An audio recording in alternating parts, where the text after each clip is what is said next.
सखी सहेली। सभी सखियों सहेलियों को सोनाली पाठक और बुआ का नमस्कार।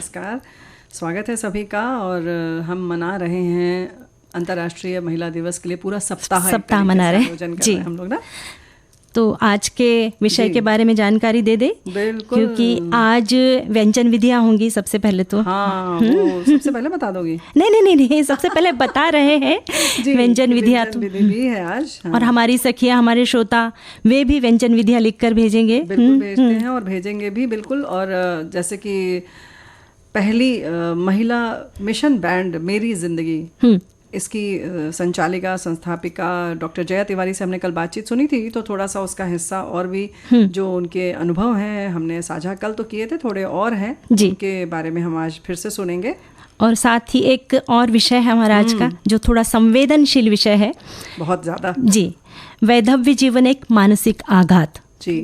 तो ये जो है जीवन बहुत सारे लोग समझते हैं, कुछ लोग खुद उसको सह रहे हैं और कुछ लोग बहुत नज़दीक से देख रहे हैं, और कुछ जो नहीं भी समझते हैं आसपास, फिर भी उन्हें पता है कि वाकई कितना मुश्किल होता है। तो इस पर चर्चा करेंगे। और आज भाई जाहिर है कि हम अंतर्राष्ट्रीय महिला पूरा सप्ताह एक तरीके से मना रहे हैं जी। कथा सुधा से शुरू हुआ था। तो भाई दिल पर जादू टोना तो ठीक है, लेकिन आम जिंदगी में जादू टोना पर विश्वास करती हो बिटिया तुम? जी बिल्कुल नहीं करती मैं तो। अच्छा, मुझे लगा तो जी तो बिल्कुल करती हूँ।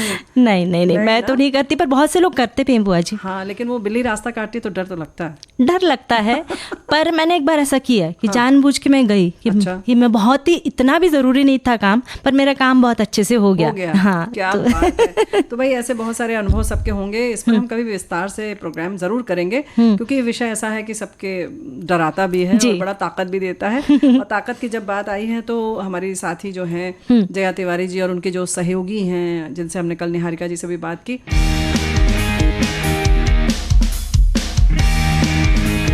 दोस्तों नमस्कार। आज एक ऐसी शख्सियत से हम मुलाकात करने जा रहे हैं। जी हाँ, ये है MZ फीमेल बैंड। इसकी शुरुआत जिन्होंने की है, जो खुद गीत लिखती हैं, कंपोज करती हैं, गाती भी हैं और कुछ इंस्ट्रूमेंट भी बजा लेती हैं। जी हाँ, गिटार बजाती हैं। ये है हमारे साथ आज जया जी। जया जी, कार्यक्रम में स्वागत है जी। बहुत बहुत धन्यवाद मैम। जया जी, ये बताइए कि आपने बॉडी शेमिंग पर भी कुछ बात की है ना, कि हम मोटे हैं तो ठीक है, इसका क्या? बिल्कुल एक सॉन्ग है मैम हम लोगों का जी, जज करते हैं। हाँ। ये देखो मुझे जज करते हैं, ये सारे मुझे जज करते हैं, मेरी ऊंची सैंडल से, रंग चटक गुलाबी से, मेरी चौड़ी बिंदी से, मेरी शुद्ध हिंदी से, ये पगले मुझे जज करते हैं, हर पल ये मुझे जज करते हैं। ये देखो मुझे जज करते हैं, ये सारे मुझे जज करते हैं। हे रंग काला होने पे, स्टाइलिश माला होने पे, मेरे छोटे टैटू पे, मेरे थोड़े पेटू पे, ये लड़के मुझे, ये दुनिया मुझे जज करती है, हर पल ये मुझे जज करती है। लड़की या महिला को हर तरीके से जज किया जा सकता है उसके कपड़ों पे। पूरे कपड़े पहने तो भी जज कर सकते हैं जी। तो मुझे लगता है कि हर तरीके से आपको जज किया जाए ठीक है, लेकिन वो कभी कभी इतना लाउड हो जाता है और वो मुझे लगता है कभी कभी वो आपकी परेशानी का एक सबब बन जाता है। और तो परेशानी का सबब तो बनता ही है। और कहीं ना कहीं हमारी जो बहनें बहुत संवेदनशील होती हैं, वो कहीं ना कहीं अपना आत्मविश्वास भी खोने लगती हैं, कमज़ोर पड़ जाती हैं, और जो व्यक्तित्व उनका निखर कर आना चाहिए वो नहीं आ पाता है, और पता भी नहीं चलता है किसी को कि किस वजह से ये हुआ है। तो बात बहुत अच्छी है जी। जया जी, क्या क्या सम्मान आप लोगों को मिल चुका है, कहाँ कहाँ सम्मानित हो चुकी हैं, जरा सा बताइए। मैम, यहाँ पे यूपी में हमें रानी लक्ष्मीबाई अवार्ड और जी अवार्ड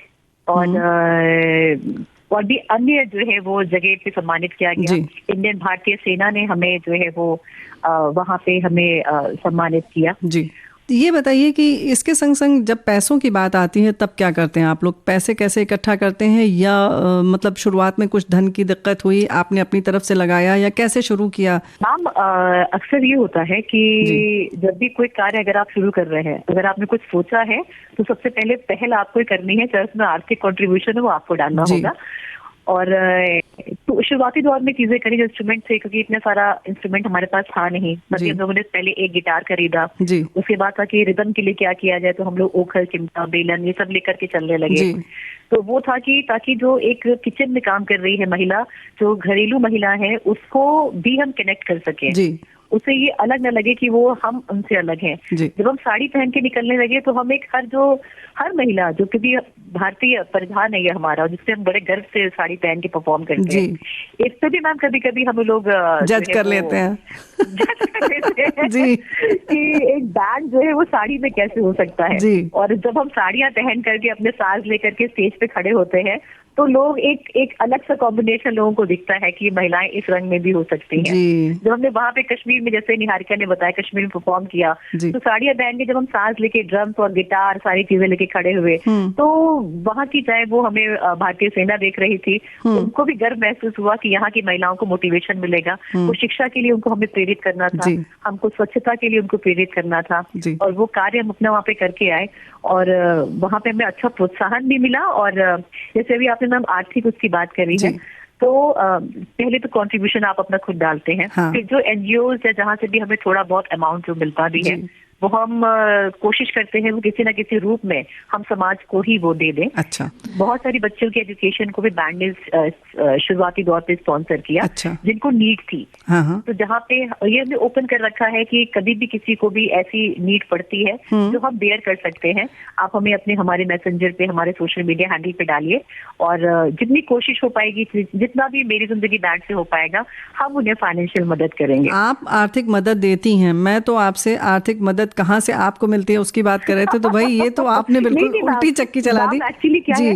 जहाँ से हमें ये मदद मिलती है, क्योंकि बहुत बड़ा अमाउंट तो हमें नहीं मिलता है। हाँ, मतलब थोड़ा बहुत मिलता है। जी।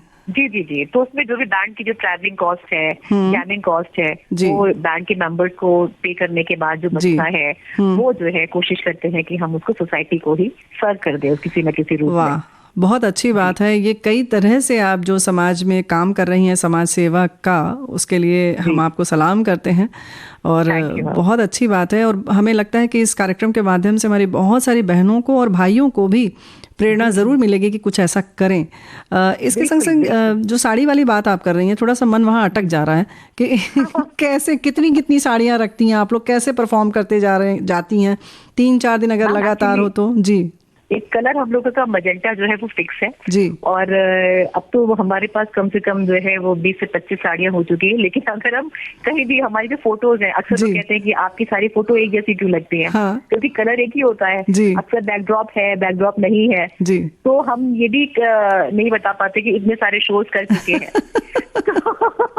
क्योंकि वही चेहरे हैं, वही ड्रेसेस हैं, वही सारी चीजें, वही इंस्ट्रूमेंट है, वही लोग हैं। साड़ी में परफॉर्म करके सच में हमें मतलब इतना खुद एक कॉन्फिडेंस आता है, क्या बात है। और लोग काफी अप्रिशिएट करते हैं, क्योंकि आप अपनी चीज को, अगर अपने संस्कृति, अपने संस्कार को लेकर के आगे बढ़ रहे हैं, तो आपके लिए सच में मुझे लगता है और द्वार खुल जाते हैं, द्वार बंद नहीं होते। वाह वाह वाह। जया जी, ये बताइए कि आपका बैंड बखूबी चल रहा है, चलिए ड्रेस की बात हो या इंस्ट्रूमेंट की, लेकिन कुछ इसमें और ऐड करना चाहेंगे, कुछ जोड़ना चाहेंगे, मतलब जाहिर है कि बढ़ोतरी तो आप चाहेंगी, लेकिन किस तरह से चाहेंगी इसमें? मैम, बढ़ोतरी हम चाहते हैं कि हमें मैक्सिमम जो है ये परफॉर्मेंस कर, एक आर्टिस्ट के लिए, और एक जो अगर हम खुद आगे आ रहे हैं कि हम जागरूकता के लिए जिस भी क्षेत्र में, जो भी अगर आज यहाँ से रेडियो के माध्यम से हमें सुन पा रहे हैं, हम मैक्सिमम शोज के जरिए जागरूकता फैलाना चाहते हैं। हर एक महिला को वो कॉन्फिडेंस देना चाहते हैं कि वो धरती पे, कहते ना मैम, अकेले आए अकेले जाना है, तो वो अपनी आइडेंटिटी के साथ जाए जी। वो सिर्फ एक परिवार के सदस्य के रूप में नहीं, उसकी अपनी पहचान बने, उस स्तर तक हम उसे मोटिवेट कर सके। और सोसाइटी को, जो कि जब परफॉर्म कर रहे होते हैं, कभी कभी कहते ना मैम, सारे पुरुष खराब नहीं है, तो चंद पुरुषों के कारण जो है वो एक गलत मैसेज चला जाता है। तो मुझे लगता है कि वो पुरुष भी आवाज उठा सके कि वो जो चंद पुरुष जो गलत हैं उनको बेहतर कर सके, उनके अंदर एक चेंज ला सके। तो हो सकता है हमारे गीत उनको भी कहीं ना कहीं दिल को छुएंगे। हाँ, अपना कुछ और अनुभव बताइए, जैसे कि बताया आपने कि वहाँ लोगों में बदलाव आया या आप में खुद आत्मविश्वास बढ़ रहा है, तो क्या और अनुभव करती हैं आप? जैसे आप तो चलिए आपने बता दिया पहले ही कि मायके और ससुराल दोनों तरफ से आप बहुत संबल आपको मिला हुआ है, लेकिन कुछ ऐसी भी बहनें आपके संग जुड़ी बैंड में जिन्हें नहीं था, और फिर उसके बाद धीरे धीरे उनके में तब्दीली आई, उनके परिवार में बदलाव आया? जी जी जी जी, मैम बैंड में सब कुछ हमेशा जोड़ने की कोशिश करी कि कभी भी कोई नकारात्मक, कभी अक्सर लोग सोचते हैं कि अगर एक महिलाओं का बैंड खड़ा है यहाँ पे परफॉर्म कर रहा है, अपनी आवाज उठा रहा है, इसका मतलब ये पुरुष विरोधी बैंड है। तो ये पुरुष विरोधी बैंड है ही नहीं। कभी हम अपनी आवाज उठा रहे हैं, अपनी बात कर रहे हैं, हमें जो एक सम्मान चाहिए, हमें एक अपनी जो जगह चाहिए, जो स्थान चाहिए, हम उसकी आवाज उठा रहे हैं। और ये बदलाव जो है, ये कॉन्फिडेंस, क्योंकि अक्सर क्या होता है, बड़ी बड़ी बातें लोग कर लेते हैं, सुन लेते हैं, लेकिन उसके लिए कदम उठाना, बैंड में ही हमारी एक मेंबर है मैम, उन्होंने ये कदम उठाया।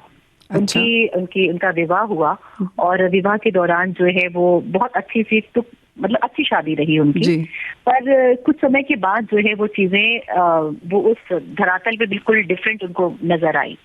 और उन्होंने अपने आप को, जैसे बहुत सारी महिलाएं हैं, अपने आप को उसमें उसी घुटन भरे माहौल में झेलती रहती हैं। तो अक्सर मैं बात करती थी बैंड में सभी लोगों के संग, जब हम लोग की ब्रेन स्टॉर्मिंग होती है कि हम दुनिया को तो बदल रहे हैं, क्या वो जिगरा हमारे पास है कि कभी वो चीज हमारे संग होती तो क्या हम वो स्टेप उठा सकते हैं। हम दुनिया से कह रहे हैं कि ये बदलाव लेकर के आओ, कि उस बच्ची ने ये स्टेप उठाया। क्योंकि जिंदगी मुझे लगता है मैम एक बार मिली है आपको, और अगर एक बार मिली हुई जिंदगी को हम ऐसे ही जाया कर देंगे, क्योंकि आप चल रही है जिंदगी, अभी तो कट जाएगी जिंदगी, जितनी कट रही है इतनी बाकी है। मुझे लगता है कि हर दिन इतना इम्पोर्टेंट है, और अगली बार क्या बन के पैदा होंगे नहीं पता। तो ये जो जीवन मिला है, इसको कितना हम सार्थक बना सकते हैं। तो उस बच्ची ने अपने आप को वहां से सब्ट्रैक्ट किया। आज वो अपनी भली फैमिली के साथ है, क्योंकि वो बहुत ही मेंटली काफी हैरेस हुई उसके बाद, लेकिन उसने एक बहुत ही सशक्त कदम उठाया। तो मुझे लगता है कि अपने लिए भी लड़ाई करना बहुत जरूरी है। इसका जो है, जो बल संबल जो आता है, ये भाव अगर आपके अंदर आ गया तो आप जीवन की कोई भी लड़ाई हार नहीं सकती। क्या बात है जया जी। एक बात और है, जैसे अभी आपने कहा कि ब्रेन स्टॉर्मिंग सेशन आप करती हैं, तो क्या इस तरीके से आप लोग बैठ के कुछ बातें करती हैं, मतलब व्यक्तिगत तौर पर भी कुछ बातें करती हैं? मैम, अक्सर जब भी कोई सॉन्ग लिखती हूँ मैं, तो पूरा बैंड, जैसे हमारा सॉन्ग है ढूंढो खुद को खुद से खुद में, खुद ही खुदा बन जाओगी। क्या बात है। तो ईश्वर को बाहर नहीं ढूंढना है, या किसी भी चीज को बाहर नहीं ढूंढना है, अपने अंदर ही है। तो कभी कभी क्या होता है, कोई सामने वाला आपको बताता है और आप जाग जाते हैं।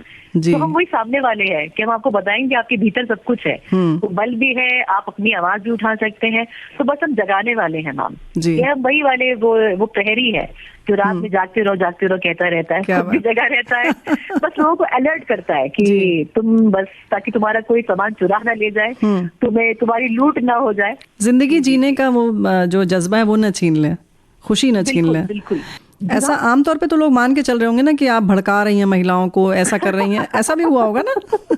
नहीं मैम, बिल्कुल होता है जी।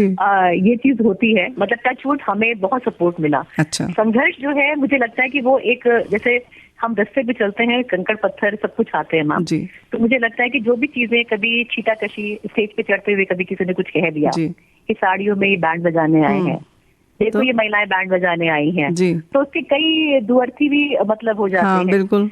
लेकिन मैंने मैम अपने जीवन में एक चीज खुद को एक की दे रखी है, सक्सेस की दे रखी है, कि बस चुपचाप आगे बढ़ते रहो। क्योंकि जहाँ पे भी हम आर्गुमेंट में उतर गए, हम अपने आप को सही साबित करने के लिए जहाँ उतरने लगे, और हर किसी को सही साबित करने के लिए, वहाँ हम पीछे हो जाएंगे मैम। तो पूरी टीम जो है वो बहुत ही पॉजिटिवली, हमें तो लगा कि आप वहीं उनकी बैंड बजा देती होंगी।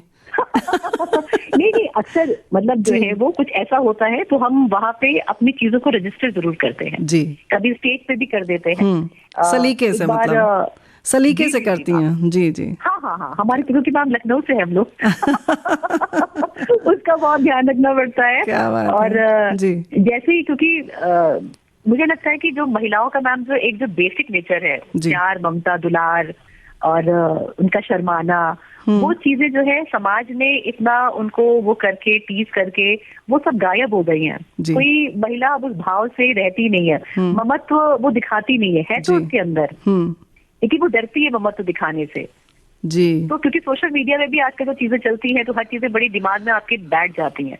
तो मुझे लगता है कि आपको बड़ा छाट की चीजें लेनी पड़ती हैं, रोज अपने आप को तैयार करना पड़ता है, सकारात्मक करना पड़ता है, और उसी सकारात्मकता के संग आगे बढ़ना होता है। वरना छीटाकशी भी होगी मैम, लोग कहेंगे भी, और बाहर अंदर घर सब जगह से सुनने को भी मिलता है।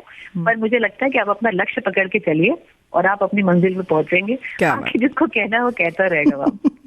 भाई आपकी जो शिष्या ने बताया गुरुजी, तो वाकई आप गुरुजी हो गई हैं और काफ़ी गहन अध्ययन आपने कर रखा है और सोच भी आपकी ऐसी है, तो जाहिर है कि दिल से दिल की बात पहुंचती है। हमारे जो भी सुनते हैं आपका कार्यक्रम, बैंड सुनते हैं, और इसी तरह से ये मुहिम आप चला कर रखिए। मैं हम तो परफॉर्मेंस करना चाहते हैं और भारत से बाहर भी भारत का झंडा जो है वो वहाँ पे लहराना चाहते हैं। चलिए, हम सब श्रोताओं की तरफ से ये कामना करते हैं कि बहुत जल्दी ही आप पूरे विश्व में छाएं और जो आपकी जो भी विषय है जो और भी रह गए हैं उनमें नए नए और भी जोड़ें, आप अध्याय जोड़ें इसमें, और ढेर सारे आपको पुरस्कार मिले, सम्मान मिले। बहुत बहुत धन्यवाद।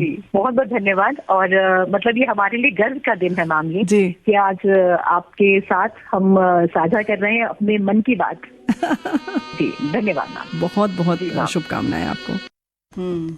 ढूंढो खुद से खुद में खुद को, कितनी अच्छा संदेश है ना हम महिलाओं के लिए। बिल्कुल सही बात है, वैसे तो सबके लिए है लेकिन हमारी बहनों के लिए इसलिए ख़ास तौर से, क्योंकि वो खोई रहती हैं बाकी सबकी ज़रूरतों में, सबके सपनों में खुद को शामिल कर लेती हैं और अपना सपना सबके सपनों में देखने लगती हैं और अपना सपना भूल जाती हैं और फिर बाद में, पर एक उम्र के बाद में, एक मोड़ के बाद उन्हें थोड़ा अफसोस भी महसूस होता है ना बुआ जी। देखो बीच बीच में याद तो आती है कि हम कहाँ खो गए हैं, लेकिन फिर भुला के अपने आप को वो जुट जाती हैं पति पत्नी, अपनी गृहस्थी में, सास ससुर, बच्चों, बहुत सारी चीज़ों की जिम्मेदारियों में। अब तो बाहर की भी जिम्मेदारी है तो उसमें भी अपने आप को कहीं भुला देती हैं, है ना। बीच बीच में याद आती है, ज़रूर आती होगी हमारी बहुत सारी बहनों को, लेकिन भुला देती हैं। लेकिन खुद को खुद में ढूंढिए और फिर से अपने साथ बैठिए और खूब मस्ती करिए, खूब अपनी ज़िंदगी को जीजिए, जिंदगी को पूरे खुशनुमा अंदाज में जिए। फिर जो है गिले शिकवे भुला कर और बस खुशियाँ बांटे, खुशियाँ बिखेरे, है ना। लेकिन कैसे पता है, कल रात को 9 बजे आसपास फेसबुक ऐप बंद हो गया था, बड़ी परेशानी हुई, काफ़ी मशक्कत करनी पड़ी। फिर व्हाट्सएप पर मैसेज देखा कि फेसबुक का सर्वर डाउन है, और उसके बाद न्यूज़ चैनल पर भी यही बात, तब जाके थोड़ी शांति मिली। और करीब आधे घंटे बाद फेसबुक फिर से चालू हो गया। चालू होने के बाद उसमें एक क्षेत्र जोड़ दिया गया था, जोड़ दिया गया है व्हाट्सएप सेंड। तो भाई इस तरीके से देखो दिक्कतें आती हैं। ये हमारी खुद की ली हुई दिक्कतें हैं, दिक्कत है ना, मतलब हम उसके ऊपर निर्भर हैं, तो जी मजा ले रहा है। हाँ, और इतने परेशान हो गए थे लोग, कुछ बोल रहे थे कि भाई मेरा शायद जो है फेसबुक हैक हो गया है, किसी ने अगर पैसे मांगे तो मत देना। इस तरह से मैसेजेस भी आ रहे थे, फिर उस पर कुछ मीम्स भी आने लग गई थी उसमें। तो भाई ऐसी ही बातें होती हैं। लेकिन हमारे सभी साथियों ने लगभग, पहले तो इस कार्यक्रम की जो अभी हमने डॉक्टर जया तिवारी से बातचीत की उसकी प्रतीक्षा की थी, और फिर सबने बहुत धन्यवाद भी लिखकर भेजा है जी। ये कार्यक्रम अच्छा लगा, बहुत तारीफ लिखी है हमारे श्रोतागणों ने। तो हमारे लगता है कि जिन्होंने लिखा है तो लिखा है, लेकिन बाकी सबने भी जो सुना है तो सभी को अच्छा लगा होगा जी। तो एक बात तो ये कहना चाहते हैं ना सोनाली बिटिया कि हम भी कुछ इस तरीके से कर सकते हैं, और किसी भी चीज़ के लिए उम्र की सीमा नहीं होती है। आप में कोई हुनर है तो शुरू कीजिए, बिल्कुल है? और बस वो आज का ही दिन क्यों न हो कि बस ठान लिया है तो बस आज से ही शुरू करना है ना। कल कभी नहीं आता, कल कभी नहीं आता है ना। तो शुरू कर दीजिए, अपने शौक पूरे कीजिए। हो सकता है तो इस तरह से समूह में कीजिए, नहीं तो कुछ ऐसा शौक है तो अकेले कीजिए जी।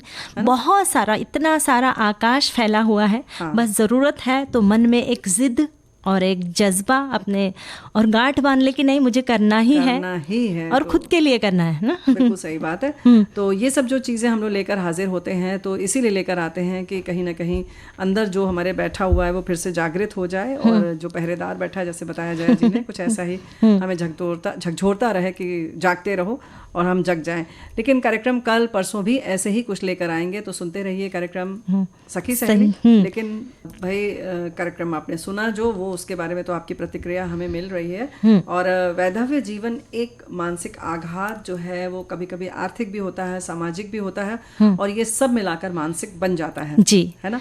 मानसिक बाद में बनता है, जो रहता है वो तो अलग है ही, कि जाहिर है कि जब आप किसी को खोते हैं और ख़ास तौर से जीवन साथी को, तो जाहिर है कि जीवन अधूरा हो जाता है। जी जी जी। तो ये आघात जो है वो किस तरह से सब चीज़ों को समग्र रूप से जोड़ता है। तो हमारे साथियों ने अलग अलग अपनी प्रतिक्रिया लिख कर भेजी है, और लिख रहे हैं कि क्या लिखा है। विषय प्रसंग वैधव्य जीवन जो अपना है उसके बारे में कुछ भी लिखना बड़ा कठिन होता है। उस आघात का वर्णन करना किसी के लिए भी सरल नहीं है। आप स्वच्छंद होकर आकाश में विचरण कर रहे हैं और अचानक आपके पंख कट गए और आप ज़मीन पर गिरे लहूलुहान होकर। तो ज़िंदगी तो चलती है पर ठिठकी सी। बिल्कुल सही बात है। और कहते हैं ना कि जाने वाले के साथ जाया नहीं जाता, जीने के लिए मजबूर हो जाते हैं लिखते होंगे। बच्चों के लिए जीते हैं, समय हर घाव को भरता तो है पर निशान छोड़ जाता है। इसी पीड़ा को महसूस किया और सती प्रथा को बंद किया, साथ में विधवा विवाह चालू करवाया। मेरी बुआ ने अपनी 25 साल की बहू का दोबारा विवाह करवाया, बेटी बनाकर अपने घर से विदा किया, सारे रीति रिवाज के साथ। अपनी पोती को, जो कि उनकी एकमात्र सहारा है, अपने पास रख कर पढ़ा रही हैं। तो देखो कितनी अच्छी बात है, कितने अच्छे उदाहरण भी सामने है ना। और एक उदाहरण हमारे साथी ने ये लिखा है कि मेरे एक रिश्तेदार के यहाँ बहुत बुरा हो गया। जब उनके बेटे का स्वर्गवास हो गया तो उन्होंने अपनी बहू का दूसरा विवाह कराया, पर किसी को क्या पता था कि जो अच्छा करने जा रहे थे उसका दुख और भी ज़्यादा बढ़ गया।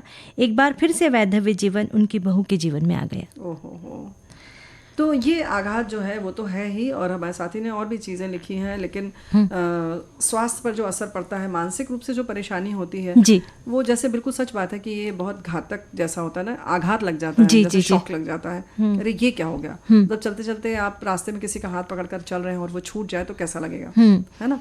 या आपको लगता है कि आप कहीं भीड़ में खो गए हैं जी, है ना। तो क्योंकि सच बात है कि जो संबल होता है जीवन साथी का वो बहुत बड़ा होता है जी। भले ही आप आत्मनिर्भर हों आर्थिक रूप से, तो भी वो संग तो चाहिए ही होता है जी, है ना? पर उस वक्त ज़रूरत होती है ना बुआ जी कि कोई ऐसे हमारे परिवार के सदस्य उस महिला के जो है आघात है, उसका मानसिक आघात हो गया है, उसे संभाले, ना कि कुछ ऐसी उन्हें टिप्पणी सुनाए जो बहुत सारे उन पर बंदिशें भी लगा दी जाती हैं। ये भी एक बहुत दुखदाई है। और वैसे तो वो परेशान रहती है, पर अगर समाज के ही लोग, परिवार के ही लोग अगर उन्हें कुछ ऐसे ताने कसने लगे, कुछ टिप्पणी देने लगे, तो वो और भी टूट जाती है जी। और टिप्पणी की बात तुम बिल्कुल सही कह रही हो, और इसको खुलकर बात कर सकते हैं हम लोग कि जैसे कोई भी वैवाहिक प्रसंग है, कोई भी मांगलिक कार्य है, तो मतलब उसको कोशिश करते हैं कि वो पीछे रहे, वो आगे ना आए। जैसे लगता है कि वो अगर सामने आ गई तो अशुभ हो जाएगा। अब भाई उसका अशुभ हो चुका है, इसका मतलब नहीं कि वो अशुभ है या कुछ भी हुआ है, अमंगल हुआ है जी। और जैसे कि फिर भी कहते हैं ना कि अब मृत्यु हुई है किसी की, तो इसका मतलब नहीं कुछ अमंगल है। जिसकी जितनी सांस है उतनी ही सांस मिली हुई है। कल हमारी भी बारी आने वाली है और सबकी ही आती है, तो ऐसा नहीं है कि वो अशुभ हो गई। किसी भी मांगलिक कार्य में अगर वो आ गई गलती से, पहले तो खुद ही हमारे यहाँ जो बहनें हैं वो अपने आप को रोक कर रखती हैं कि नहीं नहीं हमें आगे नहीं जाना है। कभी कभी उनसे कहो भी तो वो इशारे में कहती है नहीं नहीं हम नहीं आगे आएंगे, हमसे पूजा मत करवाइए, हमसे लड़के को तिलक मत करवाइए, हमसे बहू का स्वागत मत करवाइए। तो कितना खराब लगता है। अभी आपकी बात सुन रही हूँ तो रुआ रुआ काँप रहा है बुआ जी, ये सचमुच। और जिस महिला के ऊपर ये गुजरती है बात, उन्हें कितनी कितनी मानसिक यातनाओं से गुजरना पड़ता होगा।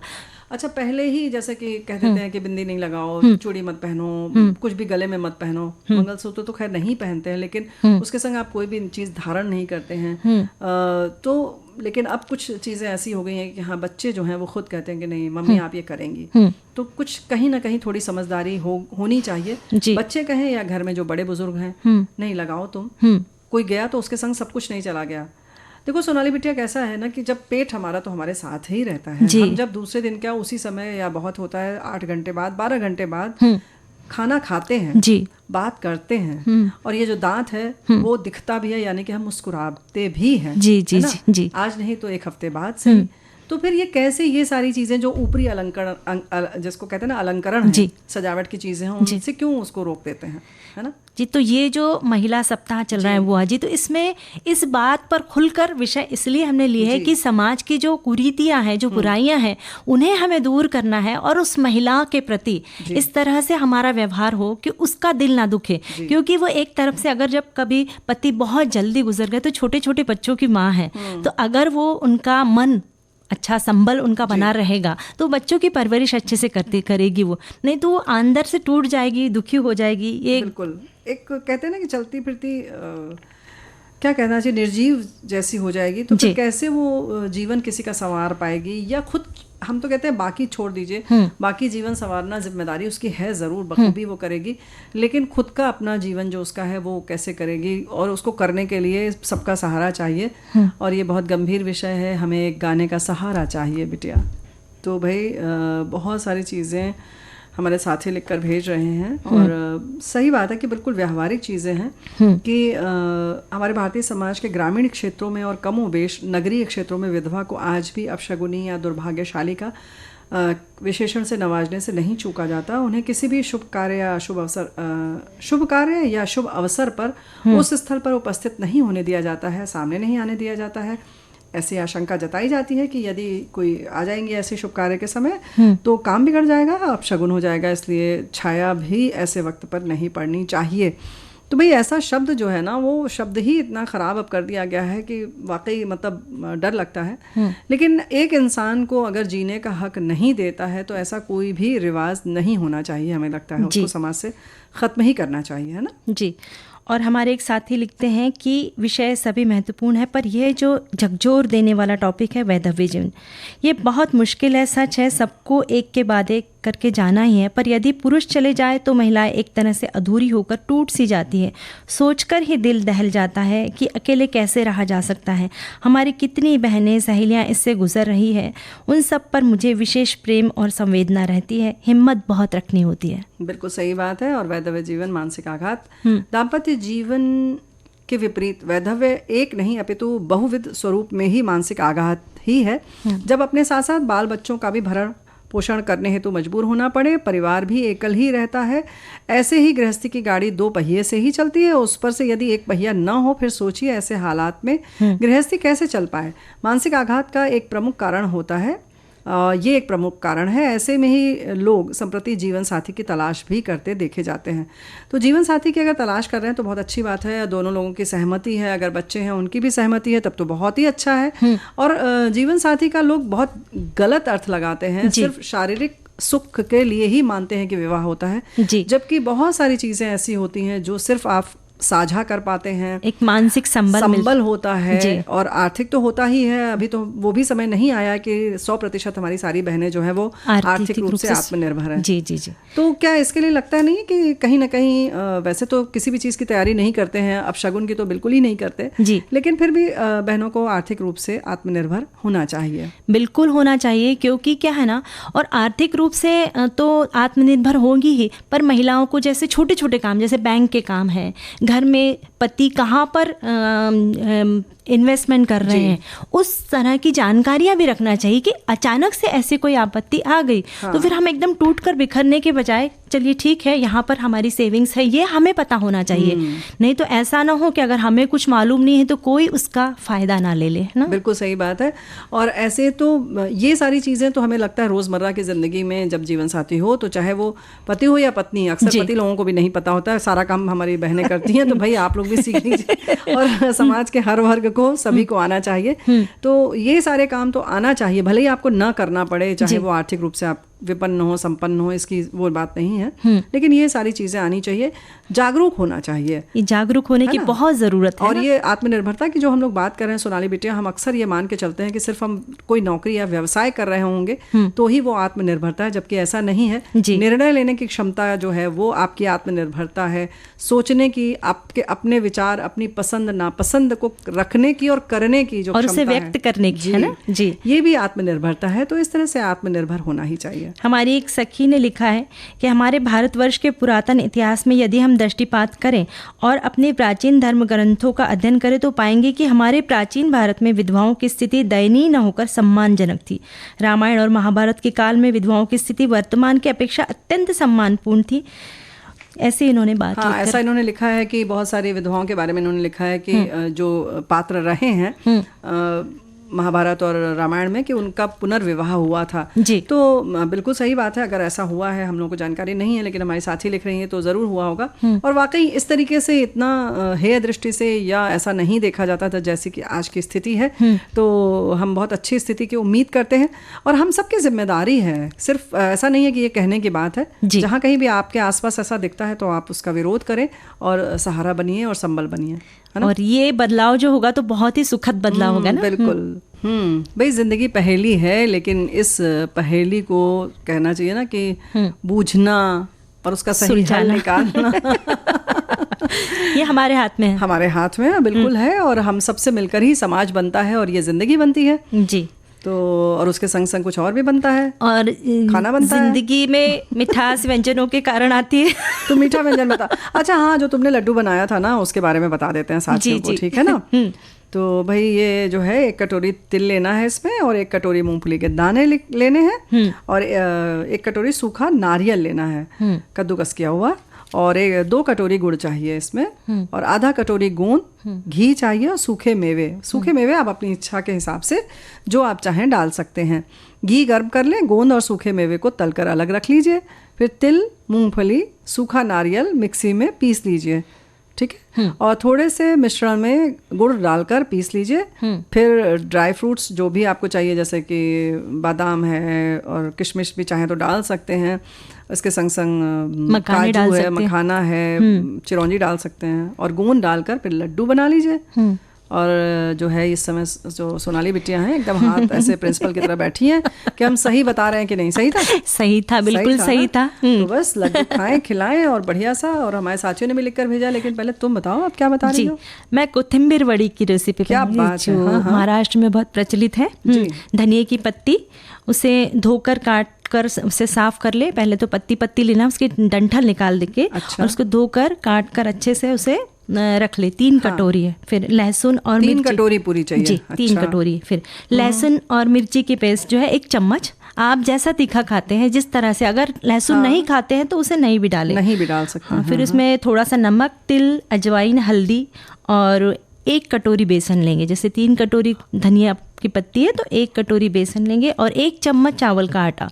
और इसे जैसे हम रोटी का आटा लगाते हैं वैसे लगा लेंगे, ऐसे भिगो देंगे पानी के साथ, धनिया के साथ में। जी जी। अच्छा। हाँ। और फिर उसके रोल बनाएंगे, उसे हाथ में तेल लगाकर थोड़ी से रोल बना के उसे भाप पर उसे पका लेंगे। यानी अगर आपके पास में स्टीमर है तो उसमें रख दीजिए, नहीं तो फिर गंजी में पानी डालकर उसमें ऊपर छन्नी रखकर उसमें वो रोल पका लेंगे। 10-12 मिनट। रोल जो हम बनाएंगे वो कितने मोटे होने चाहिए? वो 1-2 इंच बहुत। हाँ, क्योंकि वो थोड़ी जगह लेता है, फैलता है, हाँ, इसलिए दोनों के बीच में अगर 2 रोल रखें तो थोड़ी स्पेस रखें।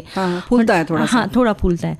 और जब वो ठंडा हो जाए तो 10 मिनट के बाद में, ठंडा होने के बाद उसको छोटे छोटे उसके स्लाइस काट ले। उसे जैसे लोई काटते हैं, चाकू से काट लीजिए। वो आपके ऊपर है कि आप कितना, मतलब पर बहुत पतला भी नहीं, आधा सेंटीमीटर आप कर सकती हैं जी। और फिर इसे गरम तेल में तल सकते हैं, या फिर अगर आपको चाहे तो आप शैलो फ्राई भी कर सकते हैं, और हरी चटनी के साथ या टोमेटो सॉस के साथ खाते हैं, बहुत अच्छी लगती है। बहुत अच्छा लगता है। लेकिन सोनाली बिटिया वही शैलो फ्राई भी करते हैं, और कुछ लोग केवल जैसे कि थोड़ा सा नहीं घी में जो भी आया है तो आप नारियल का तेल या मूंगफली का तेल में तड़का लगा, राई डाल के केवल तड़का लगा के, और मीठी पत्ती, वो कड़ी पत्ता डाल के, और उसका भी छौंक लगा सकते हैं। वो भी स्वाद अच्छा लगता है, बहुत अच्छा लगता है। कोथिंबीर वड़ी हमें बहुत पसंद है, बहुत पसंद, मुझे भी बहुत पसंद है। कोई बात नहीं, बनाएंगे। और क्या बनाएंगे, हमारे साथी ने जो लिखकर भेजा है वो भी बनाएंगे। और इन्होंने लिखकर भेजा है कांजी।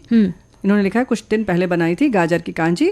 थोड़ी सी गाजर गोल गोल काट कर रख ली। एक भगोने में जरा सा सरसों का तेल कच्चा ही लिया, उसमें सादा नमक, काला नमक डालकर हींग, लाल मिर्च सब स्वाद के हिसाब से डाला, और पीसी सरसों थोड़ी सी मिला लिया, और एक बर्तन में पानी उबाला, आधा तो मसाले में डाल दिया, बाकी गर्म पानी में गाजर को थोड़ा सा उबाल लिया, छान दिया, फिर मसाले वाले पानी में डाल दिया। फिर अगले दिन तक खाने के लिए कांजी तैयार हो गई। यानी कि उसके बाद इसको आप किसी बोतल में भरकर रख दीजिए, और उसके बाद अगले दिन खाने के लिए तैयार हो जाएगी।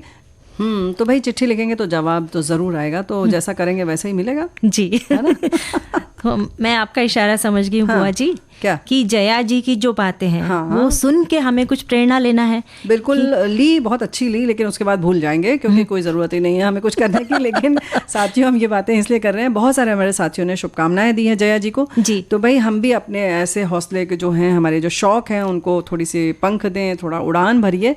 और ये जो हम क्या अंतर्राष्ट्रीय महिला दिवस मना रहे हैं, वो तभी सार्थक होगा जी, जब हम कुछ ऐसा सोचेंगे कि अरे मैं ये करना चाहती हूँ तो मैं करूंगी। और आपने क्या शुरू किया ये हमें बताइएगा कल के कार्यक्रम में, और हम कुछ नया लेकर आएंगे कल भी और परसों भी जी। तो अब लेते हैं इजाजत। आप सभी को सोनाली पाठक और बुआ का नमस्कार।